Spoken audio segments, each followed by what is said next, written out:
Assalamualaikum warahmatullahi wabarakatuh. Bismillahirrahmanirrahim. Alhamdulillahirabbil alamin. Wa usalli wa usallimu ala nabiyyina Muhammadin wa ala alihi wa ashabihi ajma'in, amma ba'd. Pemirsa Tobat TV yang dirahmati oleh Allah Subhanahu wa taala. Allah Subhanahu wa taala telah menjadikan kaum wanita memiliki kekhususan, memiliki suatu kebiasaan yang tidak ada pada kaum wanita, yang tidak ada pada kaum pria. Di antara kekhususan dan kebiasaan yang memang Allah Subhanahu wa taala telah ciptakan pada diri kaum wanita adalah kaum wanita mengalami haid, nifas, dan mengeluarkan darah lain pada kemaluannya. Dan sekali lagi ini tidak ada pada kaum pria gitu. Dan ketika Allah Subhanahu wa taala telah menjadikan perempuan itu haid, maka Allah juga memberikan hukum-hukum tersendiri di dalam agamanya, yang tentu saja kewajiban bagi seorang muslimah untuk bisa mengetahui hukum-hukum Allah yang berkenaan dengan kondisi yang telah Allah takdirkan kepada dia, yaitu kondisi saat dia haid. Jemaah sekalian yang dirahmati oleh Allah Subhanahu wa taala, darah-darah yang biasa keluar pada diri kaum wanita itu terbagi menjadi 3. Jadi yang pertama adalah damul haid, yang kedua adalah damun nifas, yang ketiga adalah damul istihadah. Yaitu pertama adalah darah haid, kemudian kedua adalah darah nifas, kemudian yang ketiga adalah darah istihadah.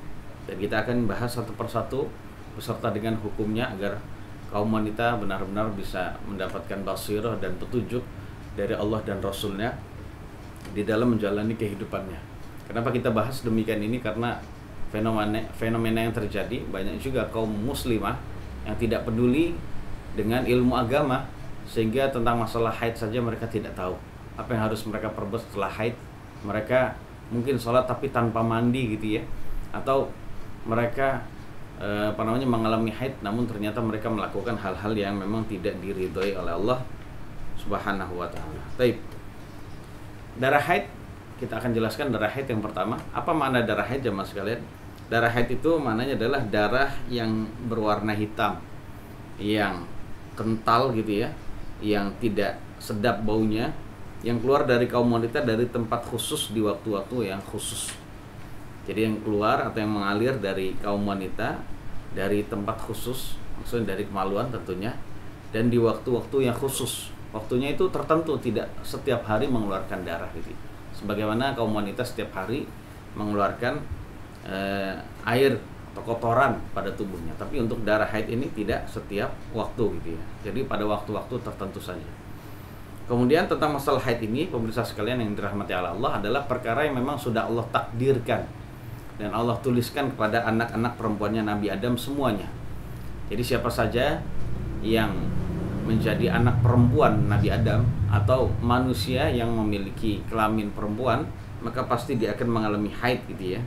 Sebagaimana yang diungkapkan oleh Nabi kita Muhammad SAW kepada Aisyah radhiyallahu anha saat beliau mengalami haid dalam keadaan ingin melaksanakan ibadah haji, namun Aisyah menangis gitu ya karena mengalami haid, dan dia tahu bahwasanya ketika dia mengalami haid tidak bisa meneruskan ibadah haji bersama dengan Nabi dan para sahabat.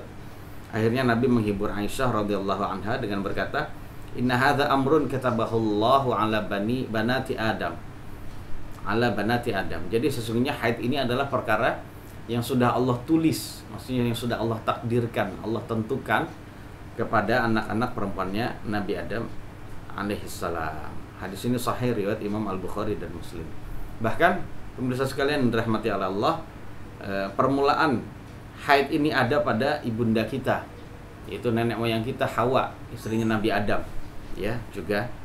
Dan Al-Hafidz Ibnu Hajar telah menyatakan di dalam kitabnya yaitu Fathul Bari, dan beliau menisbatkan ya riwayat berikut ini kepada Imam Al-Hakim, Imam Ibnul Munzir dengan sanad yang sahih dari sahabat Nabi Ibnu Abbas, bahwasanya Ibnu Abbas radhiyallahu anhu berkata, "Inna batida al-haidhi kana ala hawain ba'da an uhbitat minal jannah." Kata Ibnu Abbas radhiyallahu anhuma, sesungguhnya permulaan haid itu ada pada ibunda kita Hawa setelah diturunkan dari surga. Jadi saat Hawa itu di surga tidak mengalami haid, karena perempuan yang ada di surga itu adalah perempuan azwajun mutahharah, walhum fiha azwajun mutahharah. Jadi perempuan-perempuan yang disucikan. Jadi kalau perempuan yang ada di surga adalah perempuan-perempuan yang disucikan dari hal-hal yang kotor seperti haid. Nah, setelah dia diturunkan dengan Nabi Adam dari surga, maka saat itu barulah ia mengalami haid, mengalami hal-hal yang kotor, yang menjijikkan gitu ya. Tapi itu harus diterima sebagai takdir Allah Subhanahu wa taala pada ibunda kita Hawa gitu ya. Kemudian poin berikutnya pemirsa sekalian yang dirahmati oleh Allah Subhanahu wa taala adalah berapa lama haid itu berlangsung. Nah, tentang masalah berapa lama pemirsa sekalian, di sini ada tentang masalah waktu ya, tempo paling cepat, paling lama dan yang paling umum seorang perempuan mengalami haid. Yang pertama adalah tempo tercepat. Jadi tempo tercepat kaum wanita mengalami haid adalah, kita ambil pendapat mayoritas ulama, itu pendapat mazhab Asy-Syafi'i dan juga Hambali, perempuan mengalami haid paling cepat adalah 1 hari 1 malam, yaitu 24 jam gitu ya. Jadi seandainya pemirsa sekalian ada seorang perempuan ketika mengeluarkan haid, dia langsung keluar dalam jumlah yang banyak, sor, ini contoh misalnya. Nah, setelah itu tidak mengeluarkan lagi, dan itu berlangsung selama 1 jam misalnya. Setelah 1 jam itu dia tidak mengeluarkan lagi, apakah saat itu dia segera mandi kemudian sholat? Jawabannya tidak. Dia tunggu dulu selama 1 kali 24 jam ya. Contohnya dia mengalami haid jam 12 siang ya, jam 12 siang, maka saat itu ketika jam 12 sampai jam 2 dia keluar terus. Setelah jam 2 tidak keluar, maka kita katakan dia tidak mandi dulu ya, tidak segera mandi, tunggu 24 jam. Jadi tunggu 24 jam. Dia menganggap dirinya mengalami haid selama 24 jam, mulai dari jam 12 siang sampai jam 12 siang di hari berikutnya gitu ya. Berarti saat itu dia tidak melakukan sholat, pertama zuhur, yang kedua adalah asar, maghrib, isya, subuh. Nah, 5 sholat dia tidak melaksanakannya. Nah, namun di hari berikutnya, zuhur di hari berikutnya dia wajib melaksanakannya. Nah, seperti itu pemirsa sekalian, itu adalah untuk yang lebih berhati-hati. Kemudian tentang masalah yang paling lama, jadi masa haid yang paling lama berapa lama, yaitu kita juga ambil pendapat mayoritas ulama, haid yang paling lama atau masa haid yang paling lama dari kaum wanita adalah 15 hari. Jadi 15 hari.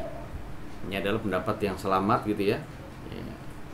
Karena ya tidak dijumpai oleh ulama yang mengatakan demikian. Ini ada perempuan yang mengalami haid lebih dari 15 hari. Makanya saat itu yang lebih hati-hati yang kita pilih adalah pendapat mayoritas, itu mengatakan bahwasannya haid yang terlama adalah 15 hari.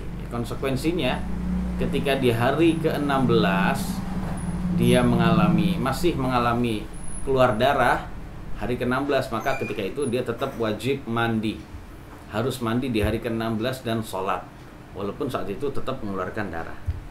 Itu masa yang paling cepat dan yang paling lama dari haid. Jadi lebih dari 15 hari, hari ke-16 dan seterusnya dia harus sholat.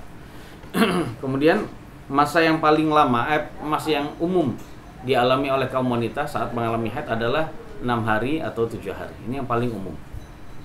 Ya, seperti itu. Kemudian tentang berikutnya adalah tentang permulaan dan akhir dari haid. Apa tanda seorang wanita mengalami haid? Ya, mengalami haid. Jadi mengalami permulaan haid.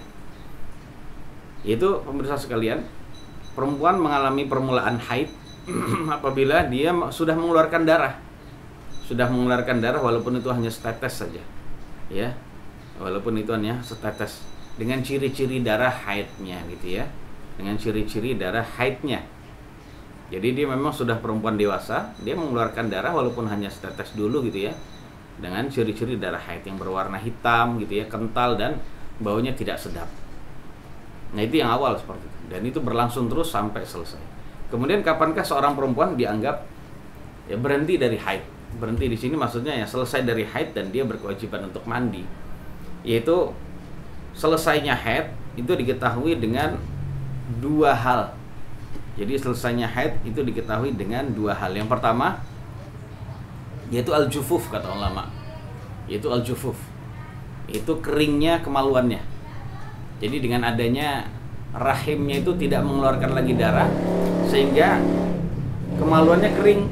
Ketika diuji dengan kain atau dengan tisu, dioleskan pada kemaluannya, maka saat itu tisu itu kembali dalam keadaan kering, jadi tidak basah sama sekali.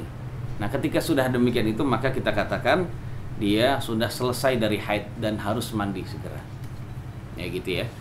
Kemudian tanda yang kedua adalah al-qassatul bayda, yaitu terkadang kaum wanita mengalami bersih atau selesai dari haid dengan al-qassatul bayda, yaitu mengeluarkan cairan putih, mengeluarkan cairan yang berwarna putih yang keluar dari rahimnya. Dia ketika dioleskan kemaluannya dengan tisu atau kain, maka saat itu tisunya basah, tapi basahnya itu putih, tidak keruh. Apabila masih keruh berarti menunjukkan dia masih mengalami haid gitu ya. Tapi kalau sudah putih, tidak berwarna sama sekali, maka kita katakan dia sudah suci dan harus mandi setelahnya. Nah, seperti itu pemirsa sekalian. Kemudian yang berikutnya adalah hukum warna kuning dan juga keruh setelah suci dari haid. Terkadang pemirsa sekalian, seorang yang sudah suci dari haid, sudah mandi, sudah sholat, nggak lama setelah itu beberapa hari gitu ya, atau sehari 2 hari, dia mengalami keluar ya cairan yang keruh, yang kekuningan gitu ya, yang keluar dari kemaluannya gitu ya. Maka kalau dalam keadaan demikian itu, maka dia tidak usah menganggapnya sebagai haid. Sekali lagi, dia tidak usah menganggapnya sebagai haid. Dan kalau tidak dianggap sebagai haid, maka dia dianggap sebagai perempuan yang suci. Tetap wajib sholat, tetap wajib puasa Ramadan kalau memang waktunya Ramadan gitu ya. Dan tetap wajib mentaati perintah suami masalah hubungan ranjang. Jadi dalam masalah hubungan ranjang, artinya halal bagi suaminya untuk berhubungan ranjang dengan dia gitu ya. Dan ini berdasarkan ucapan dari Ummu Atiyah, seorang perempuan di zaman Nabi radhiyallahu anha. Beliau berkata, "Kunna la na'uddul qudrata was-sufrata ba'da tuhri syai'a." Kami dahulu tidak menganggap apapun, jadi cairan keruh dan juga kuning-kuning setelah selesai dari haid. Setelah selesai dari haid atau setelah masa suci gitu kan. Artinya selain dari masa haid atau setelah dari masa haid ya, maka kalau mengeluarkan darah, mengeluarkan cairan yang berwarna keruh atau kekuningan, maka itu tidak dianggap apapun, maksudnya tidak dianggap sebagai haid. Itu ya pemirsa sekalian. Kemudian ada beberapa faidah, beberapa poin lagi yang kita akan bahas tentang masalah haid. Karena masalah haid ini masalah yang penting, masalah sekali lagi yang berkenaan dengan ibadah. Jadi jangan sampai kaum wanita tidak mengetahui ibadah-ibadah atau keharaman-keharaman yang harus dia hindari saat haid. Yang pertama, ya, faedah yang pertama adalah apabila seorang perempuan mengalami suci, yang ketika itu dia harus mandi, namun dia tidak menjumpai air untuk mandi, maka dia menjumpai air untuk mandi setelah dia mencari-cari, maka dia bisa dengan bertayamum. Bisa bertayamum saja, tidak mengapa. Setelah bertayamum, ya dia boleh atau halal bagi suaminya untuk berhubungan intim dengannya, dan dia wajib sholat serta melaksanakan puasa Ramadan. Dan inilah yang diungkapkan oleh banyak dari ulama gitu ya. Jadi kalau dia mau mandi nggak ada air, nggak ada alasan bagi dia nggak sholat gitu ya. Saya nggak ini. Dia bener nih. Dia mengetahui sedikit bahwasannya setelah haid itu harus mandi harus dengan air. Nah, perlu diingat, yang demikian itu adalah memang betul dia. Tapi perlu diingat bahwasannya ketika air tidak ada, setelah dicari-cari, dia harus melaksanakan tayamum saja. Jadi tidak usah dia menunggu air. Apalagi sampai menunda-nunda waktu sholat, beberapa sholatnya adalah kekeliruan. Dia tayamum saja, dan dia setelah itu baru melaksanakan hal-hal yang memang boleh dilakukan oleh perempuan yang suci. Dan yang kedua, idza istamarrat damu bil mar'ati aktsar min 'adatiha. Poin berikutnya adalah apabila, ini faedah yang kedua, apabila ada seorang perempuan mengalami keluar darah terus-menerus yang lebih lama daripada kebiasaannya. Biasanya misalnya 6, 7, 8 hari, tapi ini lebih dari itu keluar terus, itu gimana? Ya, gitu ya. Jadi misalnya setiap bulan dia mengalami 6 hari atau 7 hari atau 8 hari, biasa itu. Jadi nggak lebih dari 8 hari itu. Nah, dalam keadaan begitu, pemirsa sekalian, Maka kita katakan kondisi kaum wanita dalam hal ini itu tidak terlepas dari dua keadaan. Ya. Keadaan yang pertama adalah keadaan dia bisa membedakan darah haid dan selain darah haid. Keadaan yang pertama nih. Jadi kalau kaum wanita itu bisa membedakan antara darah haid dan bukan darah haid, maka kita katakan kalau yang keluar lebih dari kebiasaan itu adalah tidak mirip dengan darah haid yang biasa dialami, dari warnanya, kemudian dari kondisi tubuh dia setelah masa 8 hari misalnya, kondisi tubuhnya sudah sehat, udah enak, emosinya sudah stabil gitu ya. Terus darahnya juga nggak seperti darah haid biasanya, ya, baunya juga nggak apa-apa pemirsa sekalian, dicium tidak mengapa, baunya juga tidak seperti darah haid. Maka kita katakan kalau memang bisa membedakan, maka kita katakan darah haid atau darah yang lebih atau cairan yang lebih lama keluar dari waktu haid itu tidak dianggap sebagai haid kalau ia bisa membedakannya. Jadi kalau seperti itu keadaannya, dia tetap menganggap bahwasannya yang paling lama misalnya dia 8 hari, ya sudah 8 hari saja. Selebihnya masih keluar darah atau keluar cairan, itu tidak dianggap sebagai darah haid ya. Karena itu adalah sebagai darah atau damu fasad, darah yang rusak ya, atau darah yang kotor gitu ya. Disebut nanti insya Allah disebut darah istihadah gitu ya. Nah ketika itu berarti kewajibannya dia harus mandi segera. Mandi kalau waktunya Ramadan ya harus puasa Ramadan dan boleh berhubungan dengan suaminya. Walaupun dalam keadaan kadang keluar darah gitu ya. Kadang keluar cairan. Kemudian kondisi yang kedua, apabila ia tidak bisa membedakan. Tidak bisa membedakan darah tersebut, dan ini memang ada di sebagian kaum wanita. Aduh, nggak bisa bedain. Tapi ini kok darahnya terus-terusan. Kalau dibilang haid, ini kok lebih dari masa haid yang biasa. Kalau dibilang tidak haid, tapi kok darahnya mirip, sehingga dia tidak bisa membedakan gitu ya. Maka dalam keadaan begitu, pemirsa sekalian, ya, menurut pendapat para ulama, dalam keadaan demikian dia tetap tidak sholat, tidak berpuasa, tidak boleh berhubungan dengan suaminya sampai dia suci, dan sampai dia mengalami masa haid terlama. Itu berapa pemirsa sekalian? 15 hari. Nah, ketika sampai masa 15 hari sudah stop. Sudah sampai 15 hari, 15 malam saja. Nah, hari yang ke-16 masih keluar, maka kita katakan tidak usah. Artinya maksudnya setelah hari ke-16 dia harus segera mandi, sholat, puasa, dan boleh berhubungan dengan suaminya. Nah, seperti itu ya. Kemudian faedah yang ketiga, apabila darah tersebut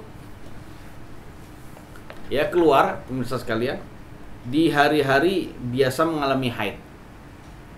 Jadi setelah datang 2 hari misalnya, kemudian misalnya kita katakan biasa mengalami haid itu 8 hari. Keluar darah selama hari-hari mulai dari hari pertama, kedua. Setelah hari kedua kok putus darahnya. Biasanya dia 6 hari atau 8 hari kita katakan itu. Jadi pas dapat 2 hari kok dia putus darahnya, berhenti darahnya. Nah, setelah itu dia mandi. Ya dia kan nggak tahu ya, sudah pikirannya dia mandi gitu saja, kan bersih dari haid gitu ya. Seperti tadi yang kita bahas bahwasanya sudah bersih, tidak keluar sama sekali darah haid. Atau memang sudah putih gitu ya, keluar cairan tapi berwarna putih, dia mandi. Nah setelah mandi, hari yang ketiga mandi, sholat gitu ya, mungkin berhubungan gitu ya. Setelah itu pemirsa sekalian, di hari yang keberapa?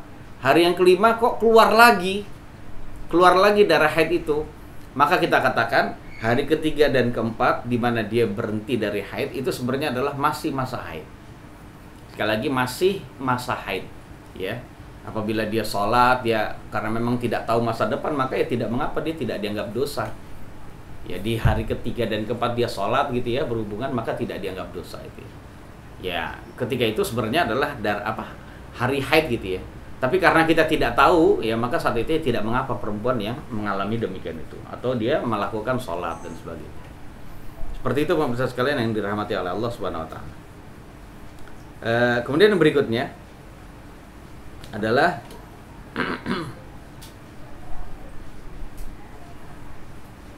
jadi intinya dia ketika hari kelima, 6, 7, 8, maka saat itu disebut haid. Jadi sebenarnya mulai dari hari pertama sampai ke-8 itu adalah haid, itu masa haid. Ya, masa haid. dan dia saat itu sudah dianggap haid, berhenti dari sholat lagi gitu ya, berhenti dan itu dianggap satu kali haitan, jadi bukan 2 kali haid itu ya, 1 kali haitan, dan dia tetap tidak sholat lagi gitu ya, sampai berapa? Sampai 8 hari, hari ke-8 itu tadi ya. Kemudian berikutnya, hal tahidul hamil, apakah perempuan yang hamil itu mengalami haid? Jadi perempuan yang hamil mengalami haid atau tidak? Ya, memang di dalam hal ini para ulama berbeda pendapat. Namun pendapat mayoritas ulama yang kami pilih di sini adalah pendapat mayoritas yang mengatakan perempuan yang hamil tidaklah mengalami haid. Jadi artinya kalau seorang perempuan yang hamil keluar darah itu ya mirip dengan darah haid atau serupa dengan darah haid, kondisinya sama gitu ya, maka kita katakan itu adalah damu fasad. Damu fasad adalah darah kotor biasa, bukan darah haid. Dan tidak berlaku, ya konsekuensinya tidak berlaku dalam diri perempuan yang hamil hukum-hukum yang berkenaan dengan perempuan haid. Ya artinya walaupun keluar darah itu tetap dia sucikan kemaluannya, pakai pembalut gitu ya. Habis itu dia sholat, dia berpuasa gitu ya. Jadi seperti itu. Jadi tetap wajib. Karena Nabi Muhammad SAW membedakan antara perempuan yang hamil dengan perempuan yang haid. Nabi kita SAW pernah bersabda dalam hadis yang hasan diriwayatkan oleh Imam Abu Daud dan Imam Ahmad, la tuta'u hamilun hatta tadha' wala ghairu hamilin hatta tahidha haidatan. Jadi seorang budak perempuan yang hamil itu tidak boleh dijima, tidak boleh tidak boleh dijima. Apa istilah dijima? Tidak boleh digauli gitu ya. Jadi misalnya kalau di zaman dahulu masih ada budak gitu ya, seorang bisa mendapatkan budak lewat dia membelinya atau dia mendapatkan lewat jarahan perang gitu ya. Maka setelah dia budak tersebut menjadi miliknya, maka halal sebenarnya bagi dia untuk berhubungan. Namun ketika dia mendapatkan budak tersebut dalam keadaan hamil, nggak boleh berhubungan intim. Ini Nabi yang bersabda tidak boleh budak yang hamil itu digauli, nggak boleh. Nah gitu ya. Sampai dia melahirkan. Karena tidak boleh bertemu antara 2 air ya yang berbeda di dalam satu rahim itu. Karena saat itu ada air atau ada janin yang berasal dari air laki-laki lain. Ini tidak boleh berkumpul jadi satu gitu ya. Jadi seperti itu. Kemudian begitu juga budak yang tidak hamil tidak boleh langsung digauli, tidak boleh. Sampai ia mengalami 1 kali haitan. Sampai ia mengalami 1 kali haitan. Seperti misalnya ada seseorang, ini kalau memang mengalami masa perbudakan ya. Ada seseorang mendapatkan budak lewat jalan perang gitu ya, jarahan perang, papasan perang, atau dia membeli budak. Nah, budaknya itu ternyata tidak hamil. Apakah langsung bisa digauli? Jawabannya adalah jangan dulu. Jangan digauli dulu budak tersebut sampai ia mengalami 1 kali haitan. Sampai ia mengalami 1 kali haitan, habis itu suci dari haid, baru saat itu boleh berhubungan. Berarti menunjukkan ketika dia haid ya, berarti menunjukkan rahimnya itu bersih dari janin. Ya, bersih dari janin. Contohnya dari janin hasil hubungan dengan majikan sebelumnya atau laki-laki sebelumnya. Nah, dalam keadaan begitu, kalau sudah bersih dengan adanya haid, maka saat itu dia langsung boleh berhubungan. Jadi haid, habis itu suci dulu gitu ya. Dan hadis ini menunjukkan bahwasannya ya perempuan yang hamil itu tidaklah mengalami haid ya, seperti itu. Wallahu a'lam bishawab. Kemudian poin berikutnya pemirsa sekalian yang dirahmati oleh Allah Subhanahu wa taala, ma yahrumu 'alal haidi wan nufasa. Hal-hal yang diharamkan bagi perempuan yang haid dan nifas. Jadi ketika Allah Subhanahu wa taala sekali lagi telah mentakdirkan perempuan mengalami haid, maka ada hal-hal yang memang harus diketahui oleh kaum wanita saat haid itu ya, dan diantara hukum yang memang Allah berlakukan pada diri kaum atau perempuan yang haid adalah yang berkenaan dengan larangan-larangan dan keharamannya. Ya, ada beberapa keharaman yang diberlakukan oleh Allah bagi perempuan yang haid dan nifas. Di antaranya adalah pertama sholat. Artinya haram bagi perempuan yang haid itu melaksanakan sholat. Perempuan yang haid dan nifas melaksanakan sholat itu diharamkan, tidak boleh. Dan ini adalah kesepakatan para ulama baik sholat wajib maupun sholat sunnah. Dan mereka juga telah sepakat bahwasannya kewajiban sholat saat itu gugur dari perempuan yang sedang haid dan nifas, serta dia tidak wajib untuk mengqadha'nya. Tidak perlu mengqadha'. Bukan tidak wajib lagi, tidak perlu, tidak usah mengqadha'. Nah, gugur kewajiban berarti saat gugur kewajiban itu tidak perlu diqadha'. Jadi hanya kaum sesat yang memerintahkan perempuan yang habis suci dari haid untuk mengqadha' salat-salatnya di masa dia haid. Itu adalah perempuan dan itu adalah kaum sesat. Kalau di zaman sahabat dahulu adalah kaum Harura, ya, kaum Harura atau kaum Khawarij yang tinggalnya di kawasan Harura atau Haruriyah.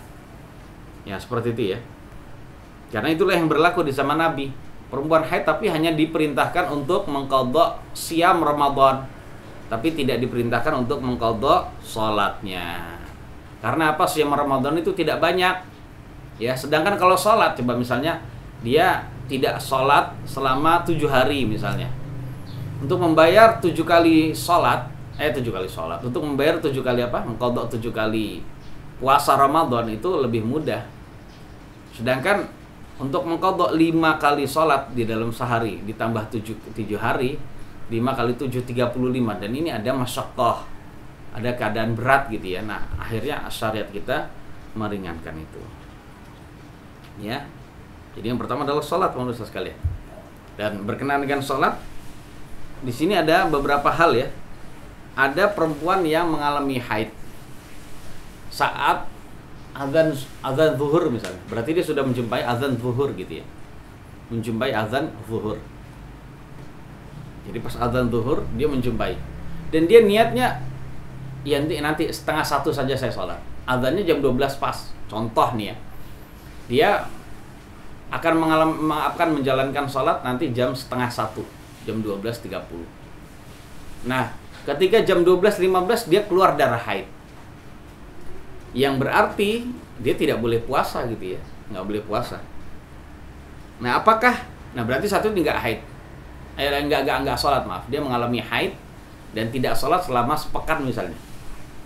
Nah, ketika dia setelah sepekan mandi, apakah dia wajib mengqadha' sholat yang dia jumpai waktunya itu, yaitu sholat zuhur? Jawabannya adalah tidak, jemaah sekalian. Saya ulang, jawabannya adalah tidak usah mengqadha'nya. Ini menurut pendapat yang kuat, wallahu a'lam bishawab. Dalam hal ini tidak perlu mengqadha'nya, tidak wajib. Tapi kalau mau mengqadha' silakan. Misalnya dia udah mandi dari haid gitu ya. Nah, saat itu dia contohnya menjumpai mandinya itu di waktu asar. Mandinya di waktu asar. Atau di waktu antara subuh dan zuhur gitu ya. Di waktu duha misalnya. Nah, dalam keadaan itu dia mandi. Nah, ketika dia mandi, dia boleh kalau ingin mendapatkan kehati-hatian, dia boleh mengqadha' aja. Dia boleh mengqadha' salat zuhur yang sempat dia jumpai ketika sebelum haid itu. Salat zuhur itu dia bisa qadha' itu tadi ya. Dia boleh mengqadha' itu. Namun, apakah wajib demikian itu? Jawabannya adalah tidak. Karena sebagian ulama menganggap bahwasanya tidak. Sebab sekali lagi tidak dinukil dari Nabi ya, bahwasanya Nabi menyuruh kepada perempuan-perempuan yang haid di zaman Nabi untuk mengqadha' salat yang sempat dia jumpai dalam keadaan haid itu. Jadi tidak ada perintah dari Nabi bahwasanya, wahai kaum wanita, ketika kalian mengalami haid dan sudah menjumpai salat, maka setelah selesai dari haid dan mandi kalian harus mengqadha' salat yang kalian jumpai itu. Tidak ada seperti itu. Nah, berarti menunjukkan bahwasanya pemirsa sekalian, intinya ini tidak wajib. Dan alasan yang kedua, bahwasannya dia menunda sholat itu pada waktu yang memang diperbolehkan. Contohnya azan jam 12, dia ingin melaksanakan sholat jam 12:30. Ini menunda, ini boleh. Menunda sholat ini adalah hukumnya diperbolehkan oleh semua ulama gitu ya. Nah, ketika dia boleh menundanya, maka dia tidak wajib untuk mengqadha'nya saat ia haid itu tadi. Ini adalah pendapat yang kuat, wallahu a'lam. Kemudian ada permasalahan lagi berkenaan dengan sholat bagi kaum wanita yang haid. Ya. Yaitu apabila ada seorang perempuan yang haid suci sebelum asar. Ya. Jadi saya ulang, suci sebelum asar. Ketika dia mandi, sudah masuk waktu asar. Ya, setelah suci sebelum waktu asar, dia mandi gitu ya. Mandi mungkin memakan waktu 10 menit atau 15 menit. Setelah mandi, masuk waktu asar, azan asar. Nah, gitu ya. Maka apakah ia harus melaksanakan sholat asar saja ketika itu atau zuhur juga? Sama seperti halnya ada seorang perempuan sucinya di waktu maghrib menjelang isya, dia mandi. Jadi sucinya itu adalah ketika waktu maghrib. Ketika mandi, selesai mandi sudah waktu isya. Apakah saat itu dia hanya wajib melakukan sholat isya saja atau sholat maghrib juga? Nah, dalam hal ini pemirsa sekalian yang dirahmati Allah, pendapat mayoritas ulama itu pendapat Imam Malik, Asy-Syafi'i dan juga Imam Ahmad rahimahumullahu taala, kalau perempuan yang demikian itu ya harus dia melaksanakan sholat yang sebelumnya itu tadi. Ya, sholat yang sebelumnya itu tadi. Itu contohnya gini saja. Kita katakanlah bahwasannya dia sucinya di waktu asar. Saya ulang ya, sucinya di waktu asar. Di waktu asar berarti bukan waktu zuhur ya. Ketika dia mandi, saat itu dia tidak hanya melaksanakan sholat asar saja. Suci di waktu asar, mandi. Sebelum melakukan sholat dia mandi dulu. Nah, setelah mandi dia harus melakukan sholat zuhur juga dan juga asar. Alasannya apa? Alasannya karena waktu asar itu adalah waktu zuhur juga, pada waktu seseorang mendapatkan uzur boleh menjamak. Alasannya begitu. Begitu juga ketika dia sucinya itu di waktu malam. Contohnya jam 9 malam atau jam 8 malam di waktu isya. Ya, kalau sudah suci dia segera mandi, harus segera mandi, nggak boleh ditunda-tunda sampai besok. Nah, setelah mandi, apakah dia hanya sholat isya saja? Jawabannya adalah tidak, dia sholat maghrib juga. Loh kok sholat maghrib? Alasannya apa? Alasannya karena waktu isya adalah juga waktu maghrib pula, di saat dia diperbolehkan untuk menjamak sholat. Artinya ketika menjamak sholat, waktu isya adalah waktu maghrib juga. Waktu apa? Waktu asar juga, waktu zuhur juga. Nah, karena inilah ya menyebabkan dia harus mengganti. Ini adalah pendapat jumhur ulama, mayoritas ulama. Dan tentang masalah hal ini ada penukilan riwayat, ya, penukilan riwayat dari beberapa orang sahabat, di antaranya Abdurrahman bin Auf, Abu Hurairah dan Ibnu Abbas radhiyallahu anhum. Yang demikian ini adalah pendapat yang hati-hati. Jadi dia tidak hanya melakukan sholat asar saja, tidak hanya melakukan sholat isya saja, tapi sholat sebelum itu tadi. Seperti itu. Itu yang pertama. Jadi perempuan yang haid tidak boleh sholat. Ya, bahkan kalau dia sholat berarti dia bermaksiat pada Allah. Nggak boleh sholat. Kecuali kalau dia mengajarkan sholat. Ya karena dia sebagai ustazah atau sebagai orang tua, ya boleh ngajari sholat. Namanya mengajarkan sholat kan tidak niat untuk sholat. Gitu ya. Itu yang seperti itu tidak mengapa. Bahkan dia mencontohkan praktek sholat dengan membaca Al-Quran, nyontohin anaknya, itu tidak mengapa demikian. Kan ketika itu dia bukan sholat, tapi hanya memberikan contoh tentang tata cara sholat, itu diperbolehkan. Yang kedua yang tidak boleh adalah siam Ramadan tidak boleh, pemirsa sekalian. Ya, kalau ada yang melaksanakan siam Ramadan, maka satu siam Ramadannya tidak diterima, tidak sah gitu ya, tidak sah gitu. Karena ini adalah kesepakatan para ulama, perempuan yang haid dan nifas harus meninggalkan puasa dan juga sholatnya. Jadi tidak hanya sholat tapi puasa juga. Tetapi dia harus mengqadha hari-hari di bulan Ramadan yang dia tidak puasa. Seperti itu ya. Kemudian yang berikutnya tentang masalah puasa, pemirsa sekalian. Ya, ada beberapa hal yang berkenaan dengan puasa bagi perempuan yang haid. Apabila ada perempuan haid suci, perhatikan pemirsa sekalian, apabila ada perempuan haid yang suci sebelum fajar, ingat sebelum fajar ya. Sucinya sebelum fajar berarti sebelum waktu subuh, berarti ini di waktu sahur. Dan dia belum mandi, apakah dia harus puasa? Belum mandi karena sibuk juga, kalau sekarang sibuk untuk bikinin sahur, makanan sahur bagi keluarganya. Nggak sempat mandi dulu, nggak sempat segera mandi. Apakah saat itu ketika menjumpai fajar, azan subuh, dia harus mandi? Jawabannya adalah apabila dia sucinya sebelum fajar, maka pertama tentu saja dia harus berniat untuk puasa. Ini niat untuk puasa Ramadan. Kemudian walaupun dia mandinya nanti dulu lah, ntar aja mandinya pas azan subuh. Ini nggak masalah, yang penting dia niat puasa Ramadan. Ini yang pertama penting. Nah, ketika pas azan subuh sudah dia tidak boleh makan, tidak boleh minum. Dia harus berpuasa seperti yang lain, walaupun saat itu dia belum mandi janabat, tidak mengapa. Jadi dia menunda mandi janabat itu tidak berarti puasanya tidak sah, puasanya tetap sah gitu ya. Seperti itu. Kemudian yang kedua, apabila ada seorang perempuan yang haid suci sebelum terbenam matahari, berarti sebelumnya dia nggak puasa. Nah, pas di waktu asar, berarti sebelum, contohnya jam 5 ya. Contohnya jam 5 sore dia suci dari haid.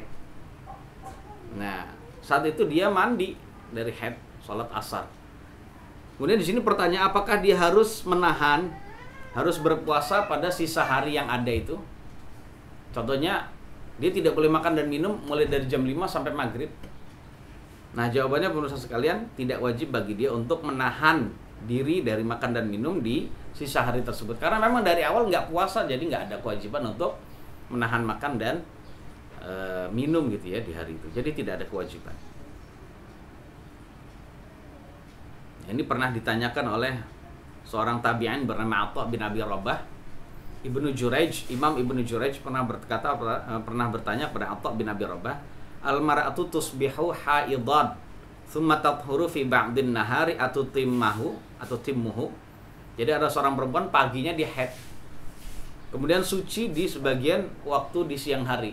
Contohnya siang lah, jam 12 suci. Apakah dia harus menyempurnakan puasa gitu ya? Harus menyempurnakan puasa gitu. Kemudian jawaban Atha bin Abi Rabah adalah la hiya qadiyah. Ya, tidak harus. Dia tidak harus menyempurnakan harinya itu tanpa makan dan minum. Ya, tidak harus, karena dia memang mengqadanya. Baik. Itu yang kedua, pemirsa sekalian ya. Pemirsa sekalian yang kedua. Yang ketiga, diharamkan bagi perempuan yang haid adalah al-jima'. Al-jima' di sini maksudnya adalah berhubungan kelamin. Jadi berhubungan senggama pada kelaminnya. Ini tidak boleh dilakukan oleh perempuan yang haid berdasarkan kesepakatan para ulama. Nggak ada satupun ulama yang berbeda pendapat dalam hal ini gitu ya. Karena yang demikian ini adalah diharamkan oleh Allah Subhanahu wa taala. Karena Allah Subhanahu wa taala berfirman dalam surat Al-Baqarah ayat 222, fa'tazilun nisaa fil mahid. Jadi pisahilah kaum wanita di masa haidnya. Dipisahi di sini maksudnya adalah tidak boleh berhubungan, walaupun diperbolehkan untuk ditemani tidur gitu ya. Ditemani tidur, orang Jawa bilang kelonan gitu ya. Itu nggak apa-apa. Tapi makna memisahi di sini adalah memisahi tidak berhubungan kelamin. Dan Nabi kita sallallahu alaihi wasallam bersabda juga, isna'u kulla syai'in illa nikah. Lakukanlah segala sesuatu dengan perempuan yang haid. Lakukanlah segala sesuatu bersama dengan perempuan yang haid kecuali nikah. Nikah di sini maknanya adalah berhubungan pada kelamin itu tadi ya, tidak boleh. Dia mau melakukan ya sayang-sayangan gitu ya, mau melakukan cumbu rayu, boleh, nggak masalah dengan perempuan yang haid. Yang tidak boleh adalah pada kemaluannya saja. Dan berhubungan dengan perempuan yang haid haram, sebagaimana halnya diharamkan juga berhubungan bagi perempuan yang nifas ya, di saat dia nifas. Kemudian berkenaan dengan masalah berhubungan kelamin ini atau berhubungan intim dengan suami, seandainya ada seorang muslim, seorang laki-laki ya, meyakini kehalalan berhubungan intim dengan perempuan yang haid pada kemaluannya, boleh kok, walaupun istri saya haid, boleh berhubungan kelamin, maka kita katakan dia menjadi orang yang kafir dan murtad. Jadi kafir dan murtad ya gitu. Karena permasalahannya adalah permasalahan yang memang harus diketahui oleh umat Islam. Dia yakin boleh, maka saat itu dia jadi kafir dan murtad. Harus diketahui oleh orang Islam yang walaupun keimanannya, keislamannya itu rendah, dia akan tahu. Tapi ketika dia menganggap halal, wah, ini adalah berbahaya. Ini adalah suatu pembatal keislaman dan keimanan. Namun kalau dia melakukan hubungan tersebut, melakukan berhubungan dengan istrinya yang sedang haid, dalam hati dia tetap meyakini haramnya, tapi aduh saya udah gemes sama istri saya gitu ya, dia yakin itu adalah tidak boleh, maka kita katakan dia tidak dihukumi kafir dan murtad. tapi dia dihukumi berdosa. Dosa itu kalau memang itu dilakukan dengan syahwatnya. Kemudian kalau dia melakukannya nggak meyakini kehalalannya, dan dia melakukannya itu karena lupa atau karena tidak tahu istrinya sedang haid, atau karena memang tidak tahu hukumnya, keharamannya, ya, maka kita katakan, atau dia termasuk yang dipaksa gitu ya, maka tidak ada dosa bagi dia dan tidak ada kafarah.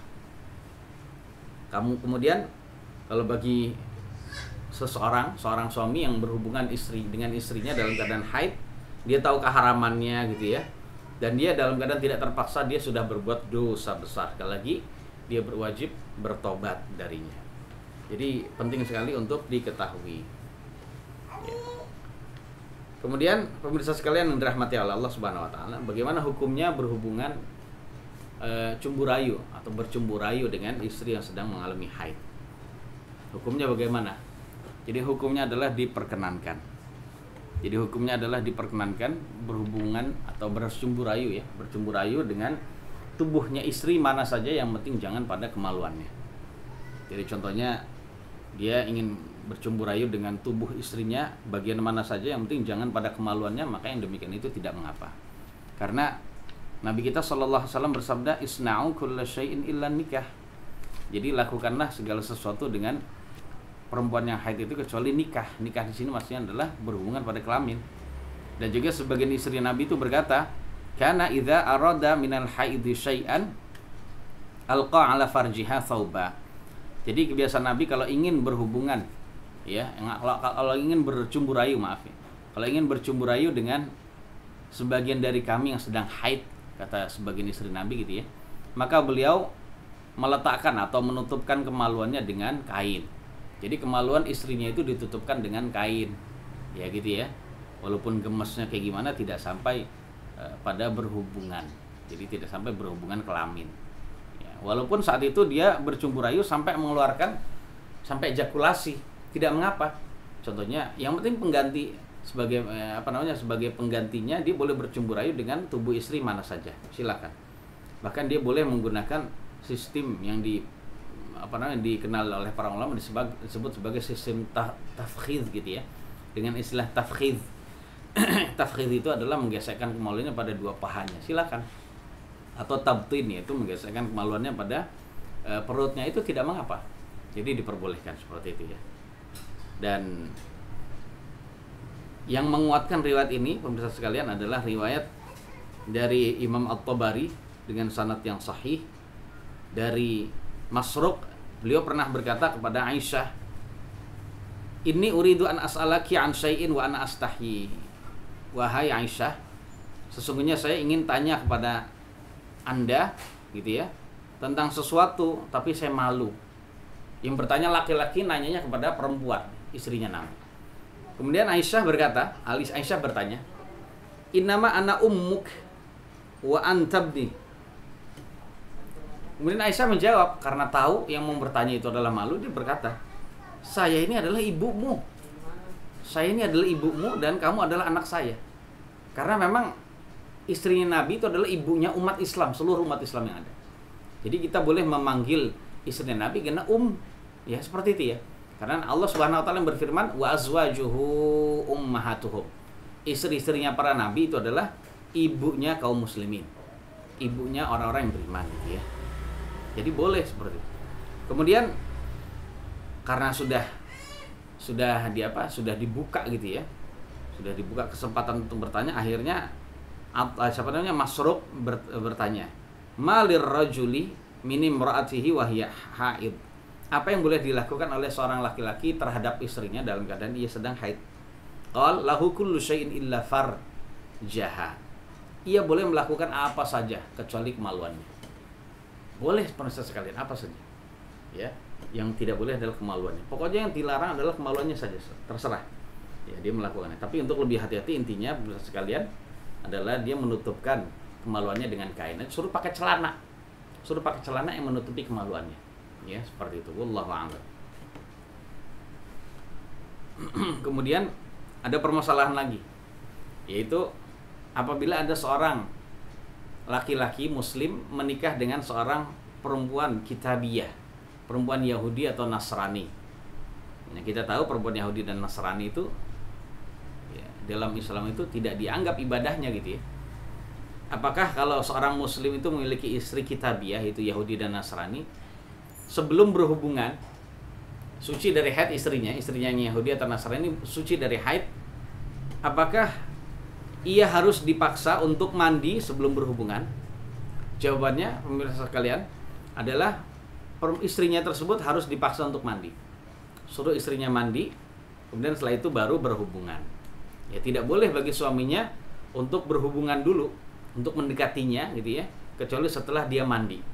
Karena ayat Al-Qur'an yang menjelaskan bahwasannya baru boleh berhubungan ketika habis mandi atau setelah habis mandi, itu adalah tidak mengkhususkan istri yang muslimah atau selainnya. Pokoknya kalau punya istri ya dan ingin berhubungan setelah suci dari haid, maka suruh mandi dulu. Ya, seperti itu ya. Kemudian yang keempat adalah diharamkan bagi kaum wanita yang sedang haid melakukan tawaf. Ya, tidak boleh. Nggak boleh tawaf di Baitullah, dan ini kesepakatan ulama, tidak boleh melaksanakan tawaf perempuan yang haid. Karena Nabi kita SAW bersabda kepada Aisyah yang sedang melaksanakan ibadah haji, if'ali ma yaf'alul hajju ghairu alla tatufi bil baiti hatta tathuri. Jadi lakukanlah apa saja yang dilakukan oleh orang-orang yang haji. Hanya saja kamu tidak boleh tawaf di Baitullah sampai kamu suci. Hadis sahih riwayat Imam Al-Bukhari. Wallahu a'lam bishawab. Kemudian jadi selesai pemirsa sekalian tentang keharaman-keharaman yang berlaku bagi perempuan yang haid saat dia haid. Yang termasuk yang tidak boleh, ya saya ulang ya, mohon maaf, saya tambahin nih, saya ada yang kurang nih. Yang tidak boleh juga pemirsa sekalian adalah dukhulul masjid. Tidak boleh perempuan yang haid itu adalah masuk ke dalam masjid dan menetap di dalamnya. Ini nggak boleh. Ya, perempuan yang haid tidak boleh menetap di masjid. Kecuali kalau dia hanya sekedar lewat gitu saja diperkenankan. Begitu juga tidak boleh bagi perempuan yang haid untuk memegang mushaf, menyentuh mushaf, ini tidak boleh. Kalau disebut mushaf itu ya berarti termasuk sampulnya, tidak boleh. Jadi harus ya menggunakan yang lain. Kalau dia ingin membaca Al-Quran, maka saat itu dia harus menggunakan aplikasi yang ada di Al-Quran, yang ada di HP-nya. Tidak boleh menyentuh mushaf. Itu berapa tadi? 6 perkara ya yang diharamkan bagi perempuan yang haid. Kemudian berikutnya adalah umurun la ba'sa biha lil haid. Setelah kita mengetahui keharaman, 6 keharaman bagi perempuan yang haid, kita juga akan mengetahui beberapa hal yang diperbolehkan bagi perempuan yang haid. Yang pertama adalah zikrullah wa qiraatul Quran. Diperbolehkan bagi perempuan yang haid berzikir kepada Allah dan membaca Al-Quran. Ya, karena membaca Al-Quran itu adalah termasuk zikir pada Allah yang diperbolehkan dilakukan saat dia sedang haid. Jadi hendaknya perempuan yang haid itu juga tidak sepi dari zikir pada Allah, hendaknya dia memperbanyak zikir. Saat dia tidak mendapatkan keutamaan dari pahala yang sangat besar, yaitu pahala salat, pahala puasa, namun dia bisa mendapatkan keutamaan yang sangat besar yang juga tidak terhitung dengan zikirnya kepada Allah. Jangan lupa dalam keadaan haid tetap zikir pagi dan petang. Ya, tetap zikir pagi dan petang. Walaupun nggak sholat subuh, tapi sebelum terbit matahari, walaupun nggak sholat asar, sebelum terbenam matahari, usahakan berzikir pagi dan petang. Ya, seperti itu. Begitu juga berzikir di kondisi-kondisi tertentu yang sudah memang disyariatkan dan disunahkan untuk membaca zikir gitu ya. Seperti mau makan, sebelum makan, masuk WC, keluar WC, bangun tidur, mau tidur, bangun tidur, masuk rumah, keluar rumah, naik kendaraan, masuk masjid, keluar masjid gitu ya, dan lain-lain. Bahkan ketika dia memakai baju gitu, jadi ya zikir. Jadi jangan sepi dari zikir. Bahkan ketika masak ya zikir, perbanyak zikir tasbih atau tahmid, tahlil gitu ya, takbir atau zikir istighfar dan lain. Yang kedua yang diperbolehkan adalah as-sujudu idza sami'at ayata sajdatin. Jadi perempuan yang haid diperbolehkan untuk melakukan sujud tilawah apabila dia mendengar ada bacaan Al-Qur'an. Contohnya di rumah suaminya baca ayat yang ada sujud tilawahnya. Ya, baca ayat yang ada sujud tilawahnya. Nah, ketika suaminya sujud, dia mendengar ayat tersebut, suaminya sujud, jadi juga boleh untuk sujud. Dia diperbolehkan juga untuk sujud, tidak ada larangannya gitu. Karena tentang masalah sujud tilawah ini adalah bukan seperti sholat. Jadi tidak seperti sholat, jadi diperbolehkan.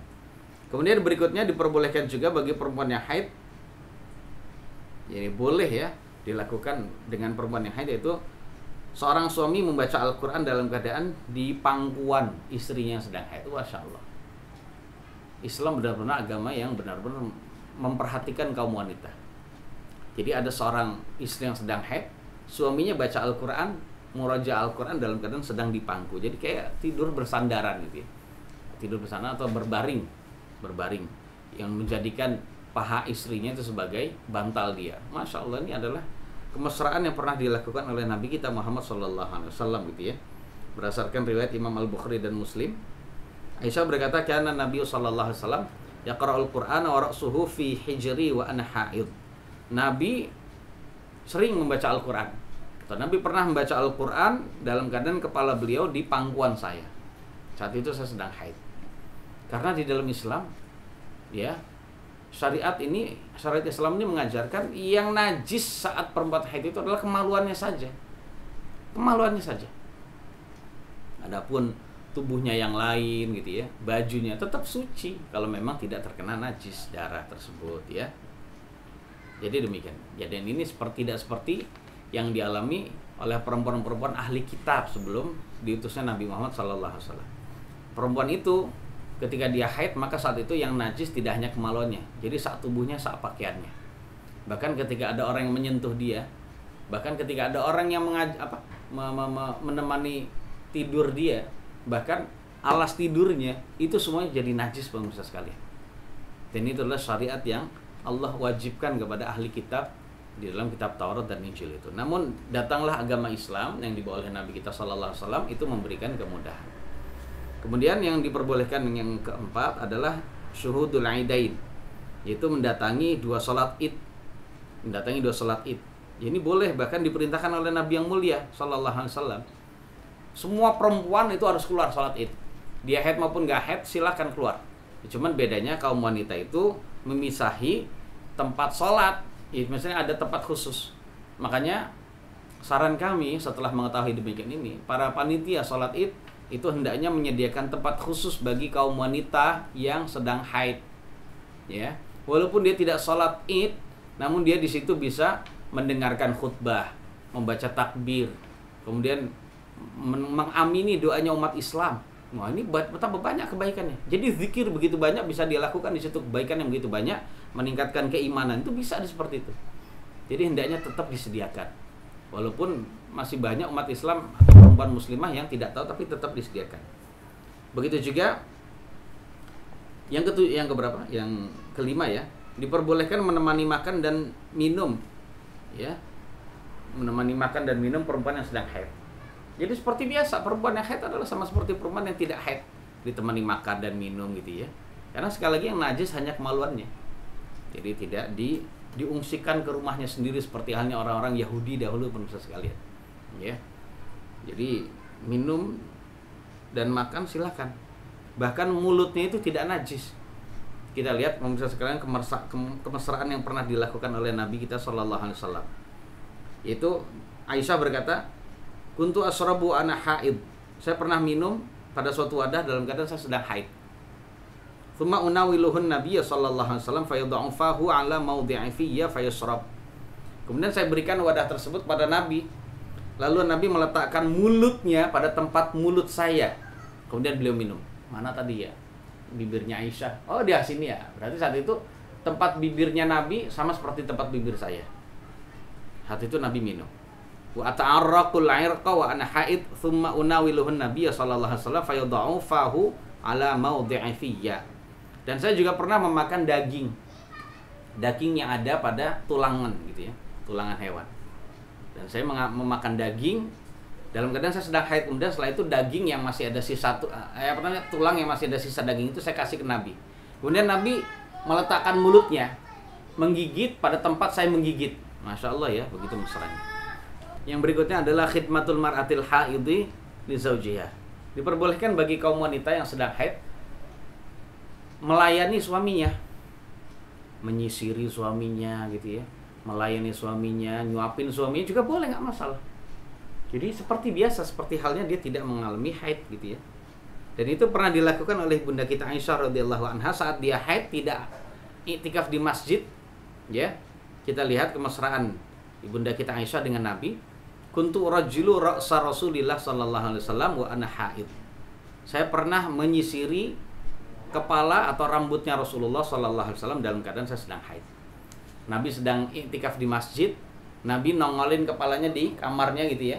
Nongolin kepalanya di kamarnya, habis itu kepalanya disisirin oleh Aisyah.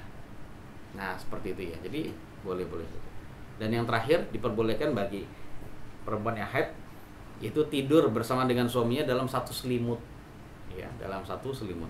Kalau sudah dalam satu selimut seperti biasa, pemirsa sekalian.